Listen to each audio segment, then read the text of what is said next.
Yang menarik dari lebah itu ya Mbak, kalau kita perhatikan pertama mereka punya unsur intelektual yang luar biasa. Iya. Ya, jadi desain, Betul. pembagian kerja dan sebagainya. Tapi tidak hanya itu Mbak, mereka punya karakter yang luar biasa. Karakter loh Mbak, Ya. karakter. Betul.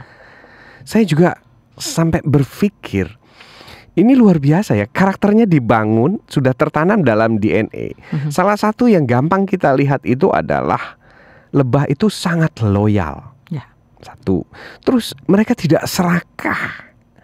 Ya, jadi kebersamaannya tinggi. Jadi yang lebah pekerja itu nggak pernah iri ya sama lebah tempur gitu. Nggak pernah minta tukar kerja, nggak pernah berantem karena tugasnya masing-masing tahu begitu dengan fungsi dan tugasnya. Persis. Kemudian mereka loyal.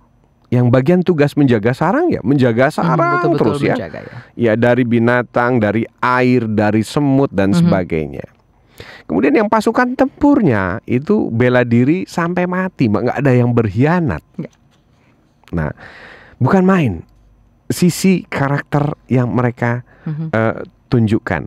Dan barusan Mbak Nancy juga cerita katanya dari artikel yang dibacanya bahwa lebah punya karakter itu tidak pernah mengganggu, tidak pernah menyerang kecuali dia mempertahankan diri. Betul, jadi dalam kondisi yang memang mungkin dia merasa wah ini perlu penjagaan ya. Iya persis. Jadi sistemnya defense ya Mbak ya, bukan offense. Nah, dari mana semua ini? Mereka tidak sekolah. Ya, mereka tuh kecil dan tidak mampu berpikir loh ya. Ya. Tapi hebat sekali ya, luar biasa sekali. Persis Mbak Nancy.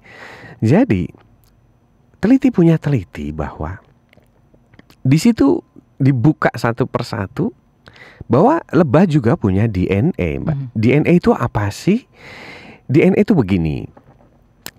Kalau kita perhatikan ya, nanti buka di Google ya, bahwa struktur manusia atau struktur makhluk hidup itu kan berbentuk seperti apa adanya yang kita lihat sekarang. Jadi lebah tuh bentuknya ya seperti itu, manusia seperti ini, kera seperti itu. Nah tapi struktur terkecil dari mereka, struktur terkecil dari lebah, struktur terkecil dari manusia itu namanya sel. Bentuknya bulat, kecil sekali, hanya bisa dilihat melalui kaca mikroskop. Nah yang kecil ini disebut sel. Nah semua lebah atau manusia ini dulu awalnya terbentuk dari satu sel yang membelah menjadi 2, 4, 8, 16 dan seterusnya. Hanya pada saat pembelahan tadi masing-masing sel itu berpencar membentuk fungsinya masing-masing. Ada yang jadi mata, ada yang jadi hidung, ada yang jadi kaki, ada yang jadi telinga, nah ada yang jadi otak. Nah, kok bisa begitu? Nah, karena di dalam sel tadi itu ada DNA. DNA itu apa sih? DNA itu adalah serangkaian tugas. Jadi kayak daftar ya, daftar cuma ini dalam bahasa yang awam ya, daftar untuk memerintahkan pada masing-masing sel, nanti kamu jadi ini ya, nanti kamu jadi ini, kamu jadi ini, kamu jadi ini, kamu jadi ini. Nah sampai itu sedetail, kamu nanti punya kehebatan ini, kamu punya kehebatan ini. Yang satu nanti kamu akan tumbuh sengat, yang satu enggak. Kemudian yang satu lagi misalnya bisa ini, yang satu lagi bisa bertelur banyak.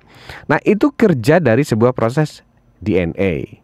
DNA itu memberi surat perintah kerja kepada masing-masing sel untuk membuat kehebatan demi kehebatan.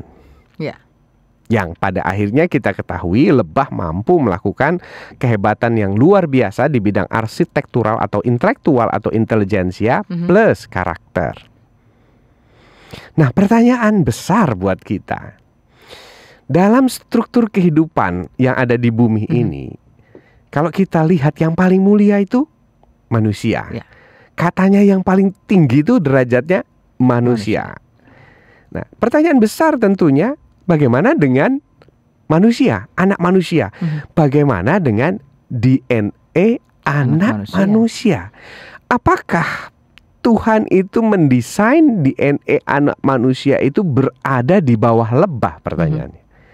Artinya, apakah Tuhan merancang DNA kecerdasan manusia itu di bawah lebah? Nah, kita jelas-jelas secara logika awam saja melihat Ya tidak mungkin lah Tuhan merancang makhluk termulianya, makhluk tertingginya dengan sistem DNA lebih rendah dari seekor lebah kan gitu.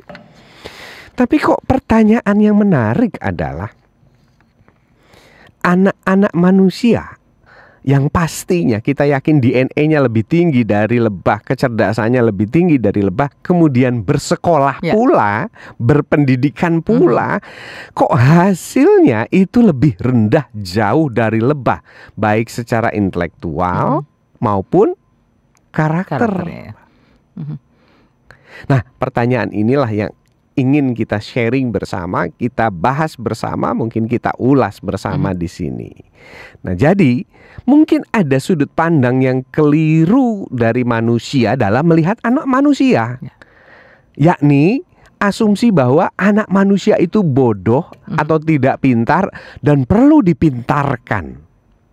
Nah, justru disinilah letak kehancurannya. Pada saat proses pemintaran ini yang terjadi justru malah pembodohan. Dari mana kita berkesimpulan seperti itu? Karena hasil dari sebuah pendidikan kok nyatanya lebih rendah dari kemampuan seekor anak lebah ya. Gitu, nah, nanti kita akan coba diskusikan dan kita juga belajar ya kehebatan dari anak-anak lebah dan juga kehidupan lebah itu sendiri.